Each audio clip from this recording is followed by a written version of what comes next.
မင်္ဂလာပါပရိသတ်ကြည့်ရှင်စိန်ဆွေယတနာတွေကိုမျက်နှာတူတိုင်းတတိထားမိကြမှာပါပရိသတ်တွေအမြင်အားပေးနေကြတဲ့ညဝတီဆိုင်ကြီးရဲ့တာယာငင်းညောင်းလှတဲ့ကြော်ညာတချမ်းလေးကိုပေါ့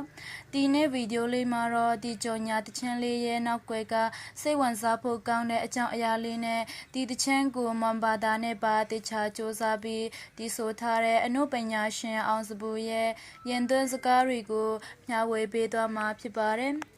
ဗီဒီယိုလေးကိုမစားခင်မှာကျမတို့ရဲ့ channel လေးကို subscribe မလုပ်ရသေးရင်လည်း subscribe လေးလုပ်ထားပေးကြပါအောင်နော်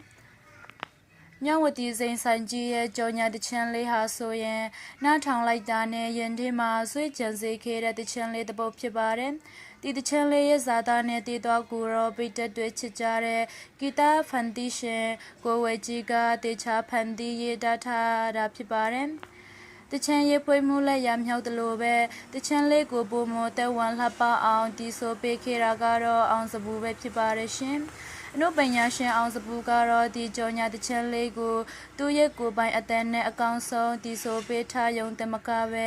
ကြော်ညာဗီဒီယိုရိုက်ကူးမှုမှာပါကိုယ်တိုင်ပါဝင်တရုပ်ဆောင်ရိုက်ကူးထားတာဖြစ်ပါတယ်ဒီနေရာမှာအထူးခြားဆုံးတဲ့ချစ်ကျူးစရာကောင်းတာတစ်ခုကတော့ဒီကြော်ညာတချမ်းလေးကိုမွန်ဘာသာစကားနဲ့ပါထေသွန်းတီဆိုထားတာဖြစ်ပါတယ်အောင်စပူဟာမွန်ဘာသာစကားကိုမကြွန့်ကြံပေမဲ့မွန်တိုင်းရင်သားပရိသတ်တွေရဲ့ရင်တွေကိုရောက်ရှိဖို့အတွက်မွန်ဘာသာစကားအတန်ထွက်နဲ့လှိုင်းအနေအမြင့်တွေကိုတေချာစနစ်တကျလေ့လာခဲ့ပါတယ်အသက်နိုင်ဆုံးအတန်ထွက်ပြီးပြင်းအောင်တိုင်းရင်သားတန်ဆန်ငွေညံပါအောင်စေရောက်ကိုပါအားစိုက်ပြီးစ조사သည်ဆိုထားတာကိုလည်းတွေ့ရပါတယ်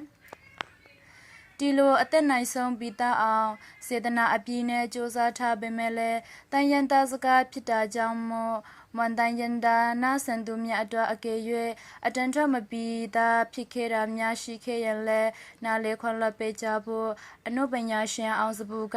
အနည်းချဆုံး